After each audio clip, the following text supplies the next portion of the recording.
A long time ago, on a comics page far, far away.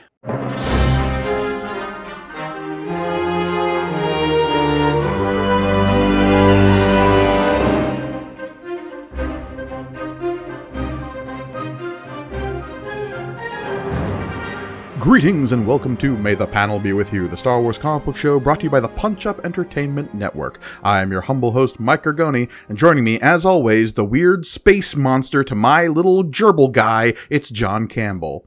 Back to 80s weirdness. Look, they both have names. It's so hard to keep any details from this issue fixed in my brain. Well, and what's great is you don't have to. Because none of this matters at all to the overarching story of Star Wars, so yay! Right. So, when last we left our podcasting heroes, we had finished our coverage of Shadows of the Empire, that Star Wars that wasn't. Now, that interrupted our usual coverage of the original Marvel Star Wars comic that started all the way back in 1977 and has continued into where we are now in the early 80s. And oh boy, is it fine. I was like, you going to say, oh boy, is it the early 80s. It is also that. It is, yeah, man. This is, well, we're back with our new creative team, which we were so happy about. Last we talked about them. Yeah, let's get back to it, because we are covering today Star Wars from 1977, number 55, original Marvel Comics Group presents. This issue originally came out in January of 1982. We have a creative team that's all new, all different, though there are some names we've seen here before. But it is some names that we're going to see going forward, because gone are the days of Goodwin, and in are the days of David Michelinie. Which I still hold out hope for. Fingers crossed. But this issue is a little weird. It's a little rough. But we've got Walt Simonson on pencils. That's cool. Well, I mean, one of the greats of all time. We've got Tom Palmer on inks, Don Warfield on colors, and Joe Rosen as our letterer, with a certain editorial team of the Louise Jones variety with a shooter in the distance. Rom-com having, because of course we know that Louise Jones will be Louise Simonson. So is there are they having like flirty office banter while this comic is being produced? Knowing how diligent Louise Simonson, née Jones, would be about like the weekly release of comics, I can't think that's actually happening in the office. No. She's way too busy riding Claremont's ass to get the issue of New Mutants out. If anything, maybe that's the thing where she's just like, hey, this Walt Simonson guy's on time, unlike that fucker Claremont. So maybe now I'm kind of into him. So yeah, by a standard of comparison, I think that is how we're getting to that relationship. Maybe, I don't know. I'm sure there's a cute rom-com that could be made of that. I'm sure there is. Love in the world of comics.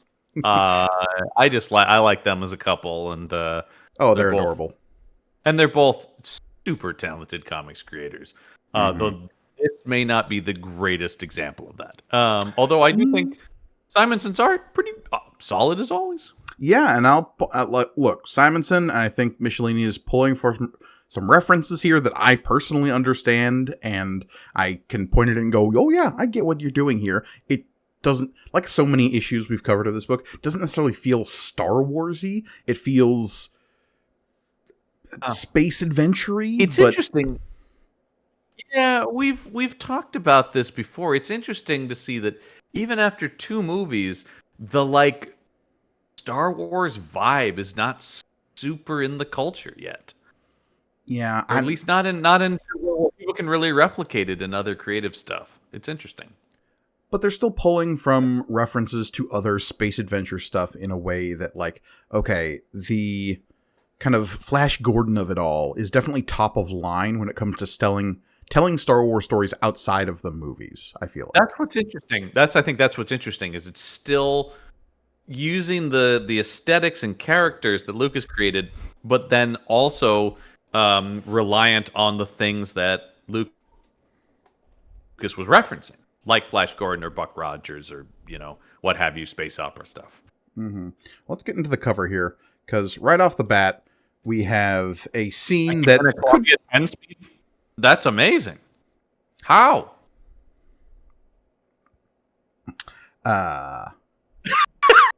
Yeah. Sorry. Sorry. Complete derail. Yeah, you just totally derailed my brain. I'm sorry. That was, but yes, you can win a Columbia. I love that all the Photoshop in the world can't get rid of this stuff. All right. Anyway, we're blasting away at a goo monster. We're blasted away at a goo monster.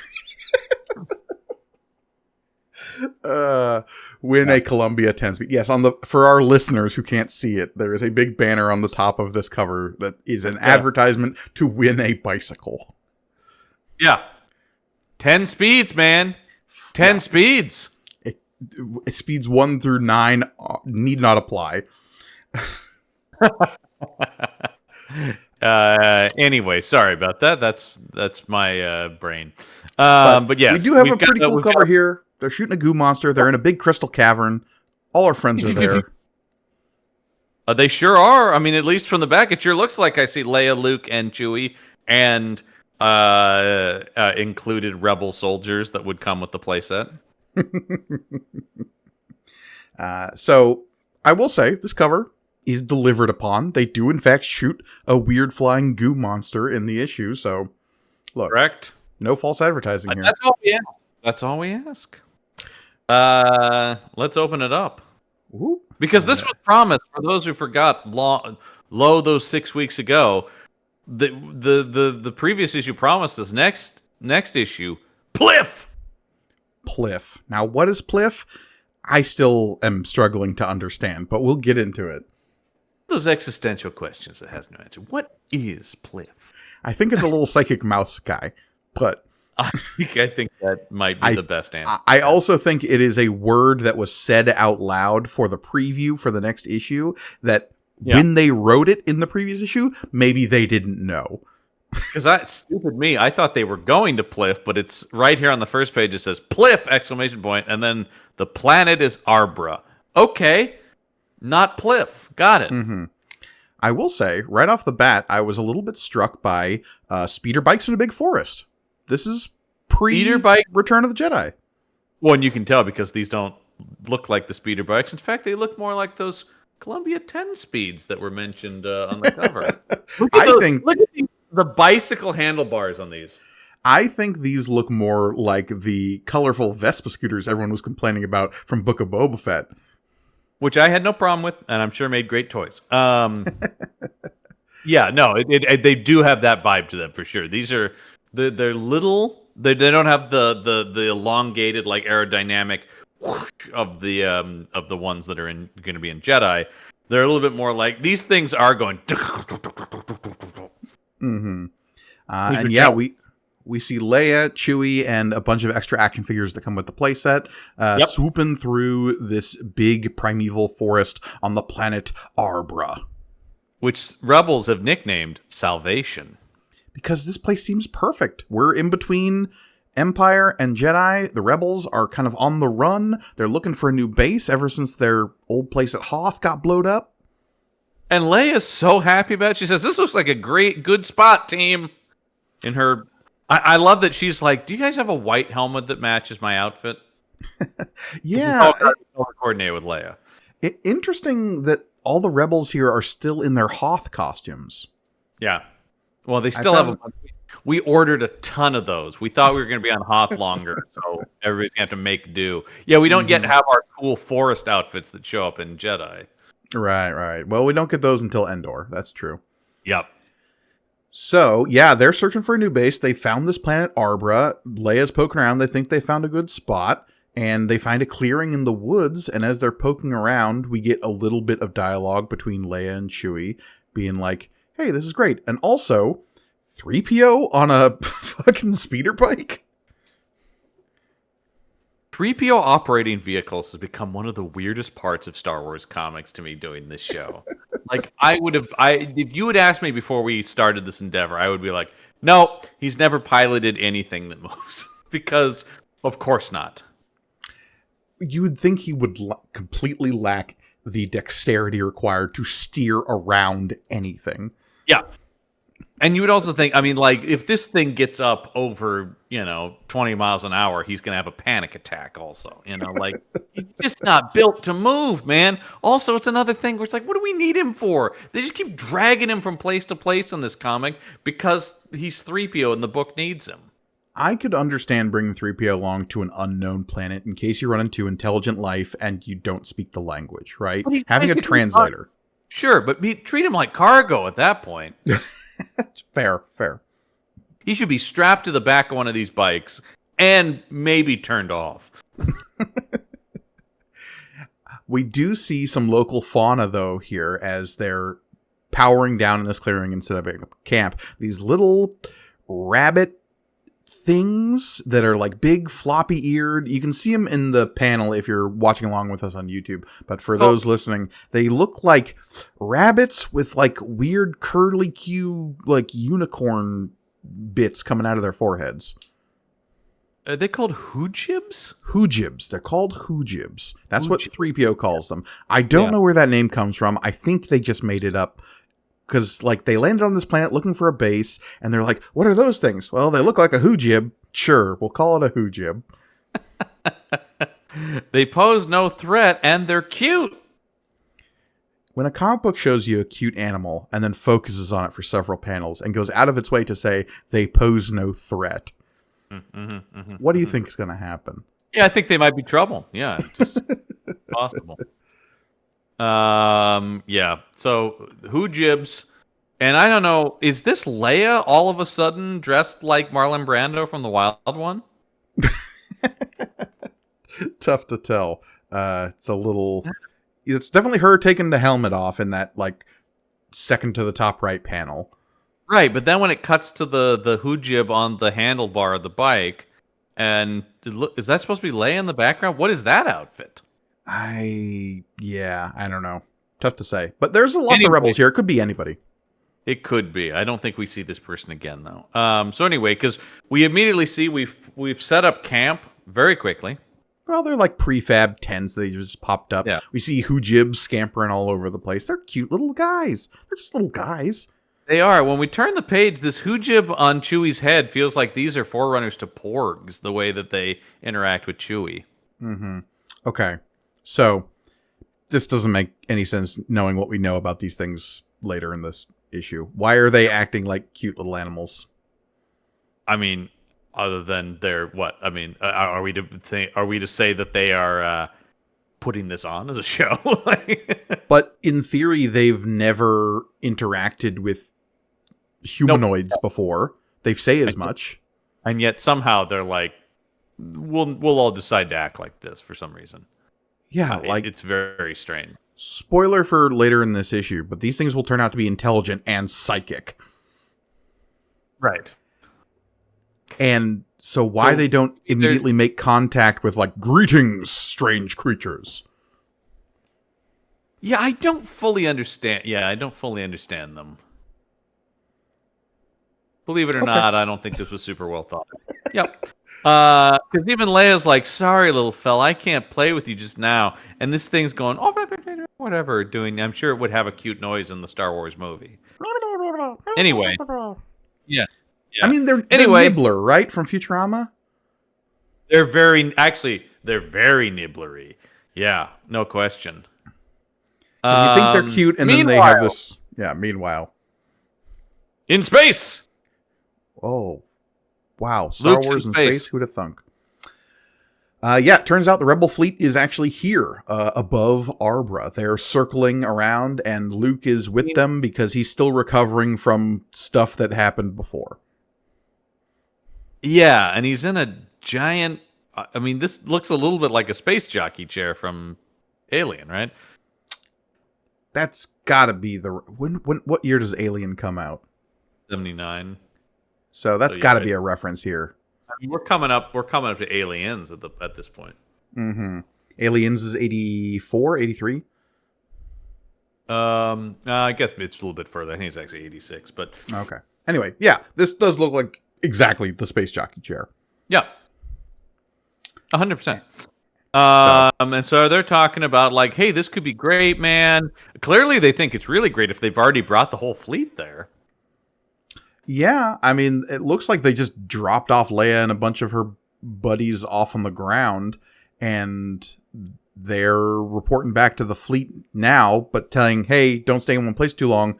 The fleet's going to go on this big elliptical cruise around this star system, and then if everything's all clear, by the time they come back to Arbra, Leia will say, hey, we're good to land here. Exactly. But the distressing part of the plan, as we learn on the next page, is that if there's trouble, the fleet just needs to keep moving. Right. And so we've got Luke and Lando. Lando, who's about to leave? Yeah, we learn here that apparently Lando's feeling bad about just abandoning Cloud City, which is actually, I think, some pretty good character development for Lando. Something that I've never thought about until this, right? That you're like, he did just take off. It's like, what is, wasn't he their government leader? Like, Yeah. You know? So, I mean, is it just in chaos? Is Lobot in charge? You can't leave Lobot in charge. That guy can't run anything. Trust me. You do not want to see that. That would be great if we come back to Cloud City and he's ruling it with an iron fist. Yeah, Lobot's got a tyrannical streak in him. Lobot's a details man, okay? He's good with the spreadsheets. He's not good with people. He's having people executed if they're not meeting his needs. Their efficiency quotas are way down. Yeah. So Lando takes off to... Yeah, I actually really like this turn, and we get promised at the end of this issue that we'll get more of this story with Lando and Cloud City, which I think is actually a good, like, one of the questions we've always come up with when we're dealing about this particular era of Star Wars is, how do you, A, deal with the fact that Han Solo's not around, and B, delay Lando and Chewie in their, like, pursuit of hunting down Han Solo, right? And I think this is actually a pretty elegant solution to that. I think so, too. I actually think this is Lando having to deal with things in Cloud City makes a lot of sense as a between New Hope and Empire story. I was just reading an article the other day that's interesting because as we're recording this, they're just wrapping up the current Star Wars comic that's set in that time period. And they were talking about, like, according to this Marvel comic, the 1 year between Empire and Jedi is the most eventful year in all of Star Wars, based on that comic, because there's been 5 years of comics where an insane amount of shit happened in 1 year to these characters. Sliding Marvel time scale. Yeah, exactly. That's the thing about, like, it's like, well, hold on. If this is 1 year, Jesus Christ, a lot happened. I mean, the same could be true for the comic they had set between New Hope that's and Empire. 2-3 years tops, like 2.5 maybe. If that, yeah. Yeah, something in that range. Anyway, Lando takes off. Bye. Have fun on the next issue, Lando. Majestically, the Falcon soars. Yeah, I know. I do like Michelini has to lovingly describe the Falcon just launching. Everyone loves the Millennium Falcon, John. You want to lavish pages on this ship. I mean, hey, I'm right there with them. I do love the Millennium Falcon. Anyway, and then Luke is like, oh, man, I wish I was going. Well, Luke is kind of bottled up on this ship here. He feels like he's still recovering from the fight they had and the escape from the Tarkin, that other big Imperial superweapon. There's a lot of editor's notes in this because it does sort of feel like we're kind of, and I will give them credit for that because it's something we often complain this book doesn't do. They're sort of like sitting and reflecting on what they've been through, although weirdly not really the events of Empire, but actually the events of this comic. I actually sort of prefer that because everyone knows the movies, right? Those should be indelible signposts in your head. But if we're going to develop these characters outside of that context, they should be referencing their own stories. And that's true. There is sort of because it's a weird thing about especially comics of this time period, though, right? Where these are never going to get referenced or read by Lawrence Kasdan or George Lucas, right? So sure, this whole idea about like what are you really building with this comic is a fascinating thing, and it does have to be, as you talk about, it has to be its own internal plot and emotional stakes. Yeah, no, I think that's all of this can and probably will be completely undone by whatever happens in the next movie. Right. So to be a worthwhile story in its own right, I think is a noble goal for this comic book specifically. I mean, not I said I think Michelini is a stronger writer than Goodwin, and is doing more things like that. It definitely feels a little bit more modern in its storytelling than Goodwin and Infantino, who were definitely still writing in an older vibe. Right. Well, speaking to the praises of him, let's get back to the weird story about the power-sucking psychic rodents. Yeah. You give with one hand, you take with the other. Yeah. Nightfall on Arbra. Shy breezes rustle through the treetops, stirring leaves, while at the encampment below a band of tired rebels rests, many taking pleasure in the first fresh air they've breathed in months. Their slumber is deep, and no sound, and so that none notice the fur-covered shadows that skitter about, climbing banks of dormant machinery. Bring up, rebels are a military organization of some sort, right? Loosely, yeah. You would think maybe people on night posts, they would all go to sleep at the exact same time? No, John. We see that there's a guard standing in that I'm panel sorry. second from the top. If there's one guy I want on bouncer duty, it's C-3PO. No. It's not just C-3PO. There's a guy with a gun standing next to a tree in that third panel from the top. Yeah, the one guy who's just like, I'm here. Dave's out there by a tree. I mean, Dave is clearly oblivious because he lets all this happen, so he's doing a bad job. But that's right. Because 3PO is actually asleep as well. He's only woken up because this thing starts chewing into his knee. And this explains where 3PO gets his weird discolored leg from. Do you remember that they did that whole one-shot issue that explained why he had a red arm in Force Awakens? It's so dumb. Yes, I do. Yeah. Oh my word, I'm being eaten alive! Help! Chew! Yeah, it turns By the out... way, ouch is interesting, and I don't want to open up that can of worms, but he felt the pain of that thing biting into his leg. John, I know it is a moral black hole we cannot escape from, but... No, I just wanted acknowledged. It is canon in Star Wars that droids can feel pain. We see one being tortured in Return of the Jedi. See one in New Hope? Oh, no, it is Return of the Jedi, right? Where the thing is being burned. Yeah, and the Gonk droid is waving its feet in the air as it goes, no! Yeah. Fucking hell, man. Yeah, it's really upsetting. So yes, 3PO can in fact feel pain. And I mean, and this turn the page. The guard's doing nothing because everybody's waking. Also, they're all sleeping outside, even though they have the tents. I don't understand. Well, some of them are sleeping in tents. We've got this. It's definitely not Leia. I don't know who this other rebel is who's doing most of the talking in the middle of this panel, but she says it's the Hoojibs. I just love this idea about very quickly. It's the Hoojib. They're energy eaters. Let's go. So here's the thing. In the context of this coming out after Empire Strikes Back, that movie does establish that there is a subcategory of fauna in the Star Wars universe that feeds on power couplings and chews on wires. We get the whole Minox sequence inside the Exogorth space slug. This is true. Yes, that's definitely what that's called. And I always remember. I see the territory in which this story is beginning to play in of just okay, so maybe that is a slightly uncommon but still regular occurring instance in wildlife is sometimes they eat power from technology. Yes. They're energy eaters. Sure. Weird critters in Star Wars is something I will usually applaud because some of my favorite Star Wars monsters are the puppets in the background of shots that are given no explanation, but are just there for background flavor. Like that frog that eats the little scurrying critter at the beginning of Return of the Jedi, or that weird rust pecker bird at the beginning of Force Awakens. All that stuff is part of what makes Star Wars, right? Just the idea that the world feels full of things, not only characters, but wildlife and things like that. It just the world is alive. Mm-hmm. These things are just silly.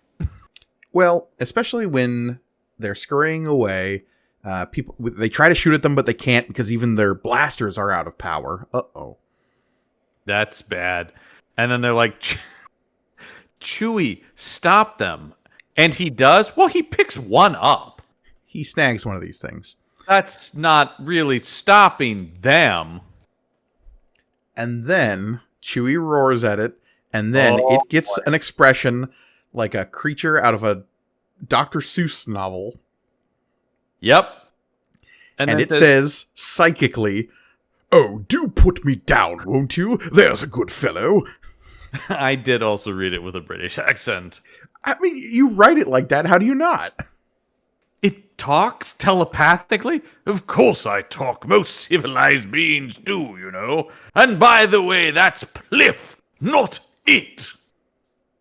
This is Pliff. Ladies and gentlemen, it's Pliff. The crowd goes wild. I loved his Saturday morning show. Pliff's Corner. Yeah, it's Pliff, everybody. Oh, See, boy. I always had a big bowl of Pliff's Puffs every Saturday when I sat down to watch it. They're not because it's a comic book, and I don't. But it does feel a little bit like, get your stuffed Pliff, kids. I mean, look, and if Pliff showed up in a movie as, like you say, like a Porg substitute of some kind, and like Babu Frick was the version of this from Rise of Skywalker, despite that movie's flaws, it did give us Babu Frick. I love Babu Frick, of course. No notes on Babu Frick. No, I mean, that's it exactly. He does feel like the talking is what's weird about it. If he was just chattering, then I'd be like, oh yeah, there's a whole bin of him at Disneyland. My good creature, since when has intelligence required technology? Ooh. Like a fucking Graham Chapman Monty Python character. Yeah, absolutely. Yeah. No, this creature is voiced by Stephen Fry. Yes. That's very much the vibe here. I'm the spokesmind for those you call who-jibs. He almost is just like, you racist with your slurs calling us who-jibs. But he never corrects them. No. Anyway, there are 2 Leias in that panel, by the way. Yep. I think there were 3 originally, and they just changed the hair on one, too. But there's one standing next to 3PO and one standing next to Chewie, and they're both Leia. Yep, yeah. And then the one in the middle, they're like, oh, shit, just give her some longer hair. It'll be a different gal. But, yeah, this whole idea, too, that they played dumb. I guess the idea is they played dumb so they could get in close to the energy? So, okay, this is when we get into our plot of this issue that is completely unrelated to anything else. It's just, okay, there's an internal struggle happening on this planet. This whole thing feels like a Doctor Who episode in a lot of ways. It does have that vibe, and I would, if this was a Doctor Who comic, I'd be like, okay. Yeah. They land on a planet. They are trying to see if they can just chill here. They run into an indigenous problem that only our main characters can solve. Because Doctor Who has a whimsy to it that Star Wars doesn't really whimsical. It can be cute, but whimsical is, and I think that's the difference between this thing talking and not, right? Yeah. Because this is getting into like you said, like, but like Alice in Wonderland kind of like Disney, but not in the Disney that owns Star Wars Disney. He says, this is when Pliff starts explaining the whole thing that's happening here. We get a couple pages of this, so strap in. This book loves to just have random characters monologue. So you see, the reason my people existed for countless centuries without technology is because we don't need technology. We're power feeders. And on the next page we get, meaning that we take energy directly rather than metabolize it from animal or plant matter. You know, how food works. Uh-huh. Anyway, let's continue this. Yeah. Since the earliest racial memory, we've lived in a cave. Not caves, a cave. That one over there. That one right over there. Yeah. There's been It the sight is- of food supply as endless as it is spectacular. So what we're described is this cave, just one cave, where there's this huge, fantastical, psychedelic crystal at the center that is producing all sorts of energy, and the Hoojibs could live there and suck all the power they want. It's a non-stop Grateful Dead concert in here, folks. Walt Simonson and the colorist here were having a good time drawing some real trippy crystals. Which, I mean, is very Simonson. There's some real trippy shit in his Thor book, and, you know, I mean... Yeah, totally. Yeah. But Leia very reasonably asks, but if you got all this free energy in there, why do you steal all the power from our camp? And with a very... I'm getting some, like... I don't know, old, like... You know that Kerberos, that old... The Anteater comic? Yes. Cerberus? Yeah. I'm getting a lot of, like, old, like... alternate comics vibes from Pliff now that we're like zooming in on his expression. Yes, he does have a little bit of that because he's very sketchy. Like you can really see the ink lines of him and stuff like that, which I do associate with as you're talking about comics with an X vibe. And I do like but once again, super British is the yes, that was unfortunate, but made necessary, I regret to say, by the Sivalith. The Slivelith. Slivelith. Yeah. This is why I didn't even try with the names at the stop of the episode. Slivelith. Normally I would have been like, yeah, okay, the Slivelith to my Hoojib. Yeah, the Slivelith is absolutely a fucking Lewis Carroll creature. Well, yeah, you can only defeat it with the Vorpal sword, and it will go snicker snack. That's the thing, the Slivelith. It's all just so... This is what I'm talking about, whimsy in this thing. It just doesn't feel Star Wars. And she's like, by what? He's like... That! Ah! Turns around and points, and it's a big green... How do you describe this thing, John? So, for our people watching on YouTube, you can see the image of this green blob monster. Yeah. It's like if you flattened out Swamp Thing and gave him wings. I don't know. Like a green manta ray with feathers. Yeah. But it's also got this weird, like, bowl of jelly thing hanging underneath it with all these tentacles coming out. Yeah. It's a little over-designed. It's got a little too much going on. Yeah, there's, like, some Lovecraftian elements here. Like, I can see you can compare them to, what are those things called? The Migo are, like, those big bug monster things in the in the Cthulhu mythos. Yeah, he's got that, but he's also kind of goofy too. Like once again, he's whimsical as well as like Eldritch Terror. He's a weird mashing of things. The mandibles are like a strange thing too, or almost mandibles. Well, there's no like visible mouth. They're just like protrusions out of its. The only reason I call it a face is because it has these two big googly eyes. Yeah, which are bright red. It's just too much going on. Chewie's trying to punch it. But it's huge and it grabs one of the rebels. I love the guy in the front going ah, and doing this weird like oh yeah, don't chase me.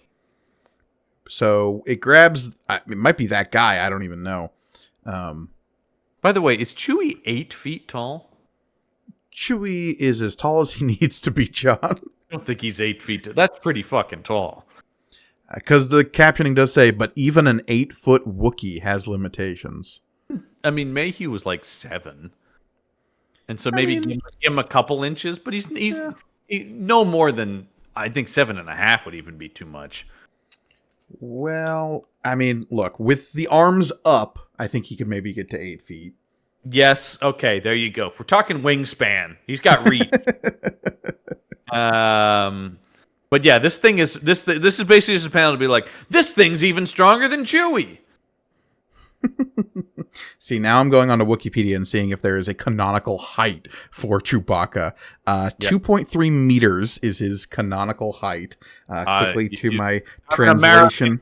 I know. I'm getting to it. All right, so go to meters to feet on my handy dandy calculator app. Yep.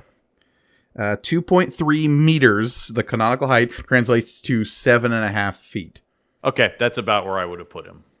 So okay, well, I guess they're rounding up. All right, fine. But I do like when I forgot. When we turn the page, I jokingly called him Dave, but actually, when we turn the page, we find out that one of the guards is named Bert with 2 T's. Bert. Bert was one of the guys on guard, and they were off and away from the camp, so their blasters still have a charge. Yep. And Leia says, well, then shut the fuck up about it and shoot that thing. Actually, she says, let me take it and I'll shoot it, because that I like as a Leia thing. Give me that. I don't trust you anymore. You were off dicking around with that guy. And yeah, so Leia pulls the gun, shoots the guy, saves the guard that Chewie had grabbed, and that makes the Slivolith fly away. Well, she chows it, which causes a harib, and then Chewie and the guy thump to the ground. It couldn't be clearer. It's a skachow to a harib to a thump. I don't know how to explain it any clearer than that. Simple storytelling, folks. And yeah, it runs away. But Leia says, but more out of surprise than pain. I'll bet Pliff, my friend, I don't think you've told us anything. Or everything, I should say. And then he's like, let me start my story again. All right, so now we get some backstory on the Slivolith. Turns out it's from space, like everything in Star Wars. Sure. I mean, of course.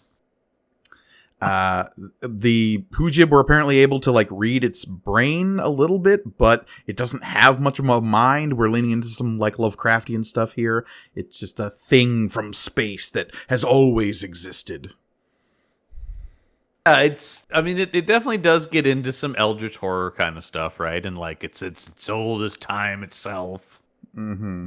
Apparently, the monster drifted through space in a sort of hibernating state for quite a number of years, before being caught up in Arbra's gravitational pull and drawn planetward. How does it know this, by the way? I guess because it's psychic? How do these things know the planet's name is Arbra? Presumably that would be what the galaxy at large calls it, because that's what Leia calls it at the beginning of the issue. I mean, I feel like they've given themselves an out by just being psychic? Yeah, sure, okay. Guess that he read that in their mind, maybe?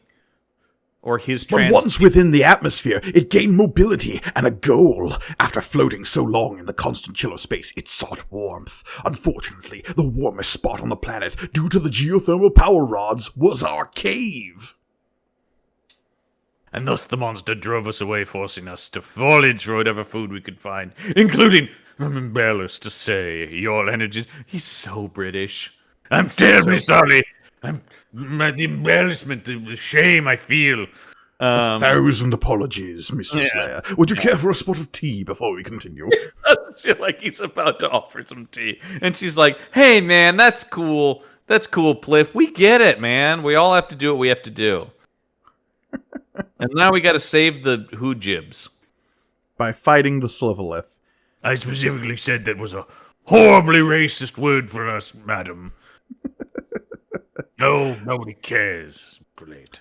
So, because Leia says if we don't do something about that Slivolith, we're going to be stuck here forever. Because, lest we forget, if the rebels don't check in 3 days, the fleet will leave them here. Which is, Michelini, it's a decent attempt to try to create some sort of stakes for the rebels. Because the problem with stories like this is I don't know the Hujibs or the Slivolith. So what do I care about their conflict? You know what I mean? It's sort of that thing about with Star Wars in particular. It's there's sort of the one massive conflict at the center of this. So when you get away from that, it starts to be well, if this doesn't have anything then what am I doing here? Now, if instead of the Slivolith having been just floating randomly through space, if that cut to backstory of just we only got fragments out of its brain, was this thing escaped from a Star Destroyer somewhere, and it was if it was an Imperial experiment of some kind? It does feel like it should be something like that, right? Logically, everything should go back to that. The central conflict of particularly this era of Star Wars is rebellion versus empire, and so I don't want to put rules on it because it's storytelling, but it does feel like maybe everything should kind of tie back to that. Yeah, But I mean, anyway. let me eliminate the Slivolith and just pitch. What if the Empire is draining these energy reserves for their own thing and destroying this native species, and they don't care? That Right. sounds more like a Star Wars story. Even the Kyle Peacebringer stuff, or whatever his name was. Cody Sunchild. Cody Sunchild, sure. Even that was a response to, well, the Empire Rebel War is so bad, I need to remove myself from it. Right, So that it guy was, was pacifist, yeah. yeah, he was at least commenting on the central conflict in the titular Star Wars. He sure was. But here is just random goofy space stuff. It just And our feels. characters are I mean, here. when we talk about this book treading water, this is what it feels like, right? It's like Yeah. go to a planet to find a new place, and there's just random trouble there. That'll give us an issue. And on the next page, let's go engage in some trouble, because as we have basically the scene from Return of the Jedi where they're like creeping up on the underground place that they have to infiltrate, and then the local species act as a distraction. I thought this too when I was reading it last night. I was a little bit like, wait, this feels oddly familiar, yet hasn't happened yet. Yeah, I know. It's so strange. The thing that's interesting, that's another thing about this too, when we're talking about for the larger conflict is like, great, let's go take on this big monster that could kill a good chunk of the leadership of the rebellion. Right? Like, that's another problem I have with this too. It's sort of just like, Leia's really putting herself on the line to save these indigenous people, which is noble, but also like could be hugely detrimental to the conflict at large. And John, now we've stumbled across, this is why you bring 3PO. When you're fighting big random space monsters, they will go for the big shiny golden man. This is true. This is true. Yeah, I mean, fair. 3PO, soft target. Yeah. And replaceable. We got a lot of other protocol droids. There's an all silver one that is ready to take his place without any question. I've even heard Forlom could fill in a pinch. Yeah, in a pinch, man. What that guy's asking for pay scale wise is out of control. Oh, I mean, look, he thinks he's a little too big for his britches, that's for sure. And what is your healthcare plan? We're a rebellion. All right. Yeah, I think the Rebel Alliance isn't offering a lot on the healthcare side of things. I don't think so. This is our battle too, Leia, and we're going to do our part to the cave. Now calling them who jibs. Yeah, again, psychic? I guess so, because he was I guess the idea is it's sort of a universal translator sort of situation, right? Where it's like, even though earlier he was like, as you call us, who jibs. So I guess, I don't know. Sure. Anyway, they're all going to the mouth of the cave to try to lure out the Slivolith, and they do. They're going to show that grotto-grabbing villain what it means to incur a who jibs wrath. Which is draw it out and then run away. Yep. To a series of yeet, yeet, yeet, yeet, yeet. Yep. Oh, yeah, I guess that's the sound they normally make if they're not communicating telepathically. And then, thankfully, the rebels that they brought with them are all Olympic-grade javelineers. They land. Everyone appears to land with their spear a hit on this thing. Because, we've got 4 rebels all hurling spears, and they all make contact with the Slivolith. Yep. Leia gets in on the action. She gets a spear and stabs this thing in the belly. That's cool. And then they bring it down. It's whipping around. It's trying to grab Pliff. Who says, I do believe I'm about to be metabolized. Which doesn't make any sense, because doesn't the Slivolith also eat energy? That's the whole thing here? Yeah, I guess one could argue that a living thing contains some level of energy, but yeah. It does feel like it wouldn't eat it, it would absorb it, not... Fair enough. Yeah, I don't... So, Leia uses the one remaining blaster to shoot this thing. Put that who jib down! And scratches it. No, if I had a Nico Gorgoni, every time somebody said, put that who jib down! And then we get a panel the scale of which really confused the heck out of me. How big is this thing? Pretty fucking huge. Because the tiny little, like, black smear is Leia thinking to herself, right? Right. And this thing is gigantic above her. Is it supposed to be that it's high in the air? Or closer to the viewer? Yeah, I don't know. I can't tell. Walt, we love you, buddy. Not his best work right here. But Leia's thought bubble says, he's heading straight for us. And so she runs into the cave with the Slivolith right behind her, and she sees the technicolor nightmare that is the crystals inside. That's my favorite Broadway play, by the way, Joseph and the Amazing Technicolor Nightmare.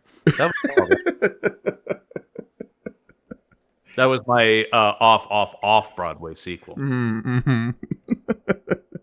What if it was a horror show? It's somewhere between Repo the Genetic Opera and Joseph and the Amazing Technicolor Dreamcoat. Yeah, finally, worlds collide. All right, so yeah, they're all in the cave here, and everyone's Leia, in awe of this thing. oh, because it's glorious and beautiful. Yeah. But Leia's got a plan, sort of.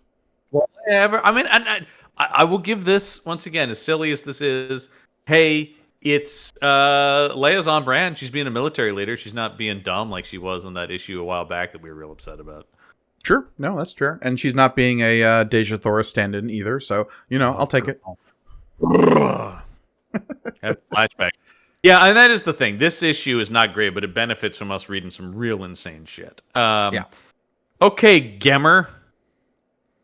So, Chewie, get into position. It's coming. And this thing's coming in. They're shooting at it. It's got tentacles, but Chewie swoops in, grabs it by the gangly bits, and does what Chewie does best. Hurls it? Hurls it. Yeah. Take Chewie that, bastard. Slams this thing into the big Technicolor crystals. Holy God, out of nowhere! I can't believe it, Chewbacca with a body slam!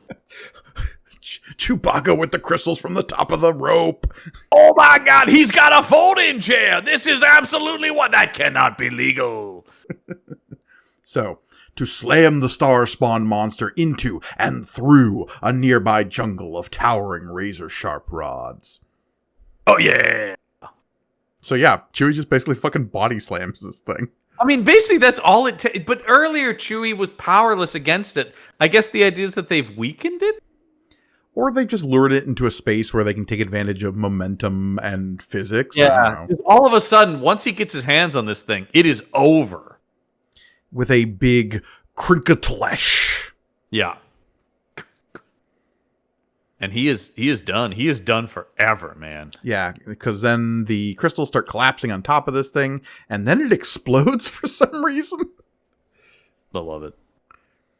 Let's see. And then it blows up. A single scream lingers, then fades, absorbed by the crashing din of the shattering crystal, and by the savage crackle of energies unleashed. Because I do like it.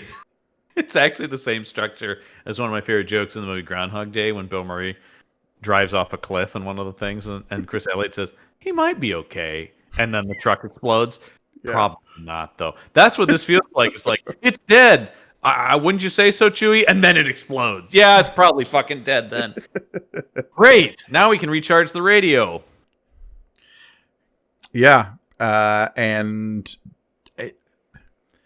So, one of the rebels says, we can do a lot more than that if we're smart. Just look at this place. It's deep enough to resist Imperial probes, it's large enough to house our entire operation, and it's got a built-in power source for both warmth and power. We could search dozens of galaxies and not find a better place to have a rebel base. Holy God. Yeah, it's all of our dreams have come true.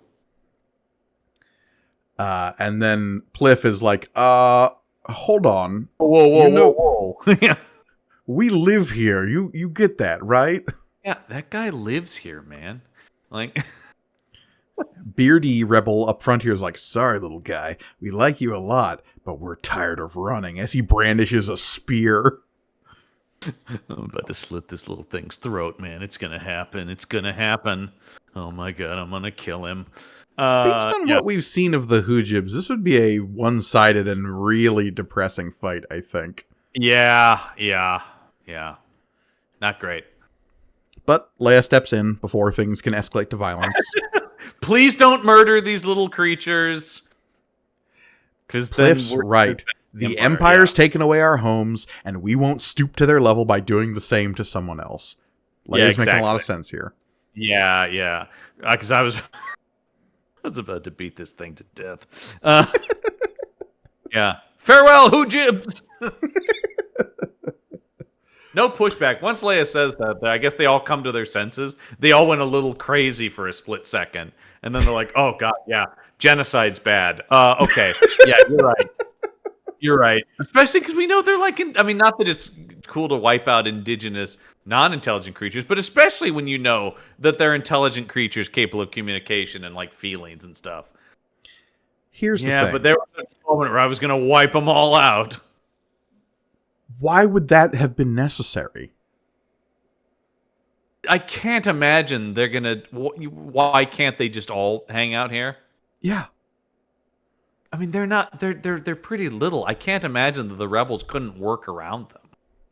Especially if they have the energy source to feed off of, then they won't damage the rebels' technology. Yeah, but... I mean, this is a classic sci-fi thing, and Star Wars specifically, of just like, okay, we found this one location on the planet that is super important. That's a problem with all sci-fi, yeah. This leads me to believe that there are no other locations on this entire world that share these qualities. Yeah, science fiction is really bad at understanding how big planets are. Yeah, but it's also like... bad for storytelling if you need to like spend an episode searching a planet. Right. Yeah. No, so Luke can just land on Dagobah and that's where Yoda is. Well, that's the thing about it, right? It's the Star Trek thing too, where it's like when they go to a planet, they're really like going to the capital city, and then that's the whole planet as far as the show is concerned. Right. And Star Wars is very similar. Like, look, you land on Tatooine, you're either going to Mos Eisley or Mos Espa. What's going on the rest of the planet? Don't worry about it. Because as you bring up, it's true. Because storytelling, that's way too big in concept for a story to, like, what would that even look like if you were to try to take that into consideration? Well, we searched the rest of the... It would be throwaway dialogue that would feel lazy, that would say, like, well, we searched the rest of the planet, and it's all empty except for this spot. Right. And that's just not... Nobody wants that. Yeah. But they leave, and the one last little going away from Pliff, saying, "What is home, though? Without guests. Please, stay." I will put out the tea! So they say, hey, work with us, and we can host you here indefinitely. So, answering my question, they set up shop here with the Hoojibs. Yeah, but they don't, obviously. No, obviously they don't. I don't remember any Hoojibs in Return of the Jedi. Look, this is Michelini being like, what if we just had a cute little critter that we could draw over and over and over again for the comics going forward? That'd be sweet, right? That's pretty easy, right? Great. Okay. Walt's got a take on this. Yeah. Perfect. So, amidst celebration, the descent to Arbra begins. Hooray! We have our placeholder base. Yay! And let's turn the page, though. Epilogue. Amidst the celebration, the descent to Arbra begins. And then epilogue, high above the gas planet Bespin. Hey, I know that place! I super know this place. I know this ship. I know that location. These are things that I know. Why, this looks almost familiar. Instead of Hoojibs, it's Cloud City. Hey, everybody, I'm back. A pastel-hued metropolis, once governed by the same man who now pilots a speeding starcraft towards it. A man as proud as he is currently puzzled. 'Cause wait a minute, where's my welcome home parade? Odd, I haven't encountered a single bit of resistance, not even a pod car making a security check. Something is very wrong here. And something is definitely wrong because next issue is Coffin in the Clouds. That doesn't sound good. No. So Lando's beginning to poke around Cloud City, and he is not finding what he wants here in the seemingly abandoned corridors of Cloud City. And yeah, next issue, a coffin in the clouds. That's a cliffhanger if I've ever seen one. To be continued. So look, we had a big filler issue in which a lot of nothing happened. Mm-hmm. But, I mean, some stuff happened. The rebels found what is probably going to be a temporary base. That's the thing where it's actually a lot happened, but it also can't because we know that they don't stay there. Right. Or are they? They're still just, they don't have a proper planet base in Return of the Jedi, right? They're still just the fleet that's flying in that movie. Yeah, the fleet's flying around. We don't really get a sense of where the rebels are sort of centralized. We get some line in Return of the Jedi that says, like, there's a rebel fleet amassing near Sullust. Okay, so maybe a lot of people are still based on Arbor then. I don't know. Maybe it's not impossible, actually. That's fair. Yeah, because I mean, obviously none of this is canon now, but... Oh, God, no, of course not. Nor should it be, really. No one's fighting for that. By the way, I won't spoil it, but I just saw the cover for next issue, and it is... Oh, it's something. It is something, indeed. Yeah, we'll talk about that next week. But of course, if you want more from us, you can head over to our Patreon page, which I believe is live as of now, as of the release of this, because we do this way in advance, which is very simply patreon.com/punchupent. That's patreon.com/punchupent. Just like the trees from Lord of the Rings. That's the easiest way to remember it. And there you can get cool exclusive bonus content at different levels there. And join our Discord as well. Yes, indeed. If you sign up for, I think it's just like the $1, $3 level. $3 level is the lowest level. Yeah, you can come on over to the Discord where we're talking about movies and comics and video games and all sorts of stuff. Absolutely. Interact with us and such like that. And then we have different levels that will get you different bonus shows, archives of past episodes, all kinds of fun stuff there. There's a lot of content on the Patreon. That's true. But most importantly, it also supports what we do here and helps encourage us to keep doing it because we like doing it. But look, these microphones, they're not cheap. No. We should not have rented them. But you can also come find us over on our YouTube page where you can watch along as we read through this comic specifically, but all of the shows on the Punch Up Entertainment Network are over on our YouTube page, youtube.com/@PunchUpEntertainment. There you can find Campbell and Jones Meet the Monsters, the IP Squad, Material Components, this show, and the video game Let's Play Punch Up Plays, where Elliot and I are still digging through the Mass Effect franchise. New episodes of Give Me Five, our interview program, are also on there. Absolutely. And while you're there, please like, comment, subscribe, hit that bell for notifications every time. You'll be getting notifications basically every day. But you can also leave a comment below. Would you buy a toy of a Hoojib? I know I would. It'd be a plush, right? It's cute, cuddly. It would be like a plush, kind of like a Teddy Ruxpin thing, that when you press the thing on the back, it would go, "Oh, greetings, Capital." I'm so embarrassed. Oh, dear. Don't use the word Hoojib, please.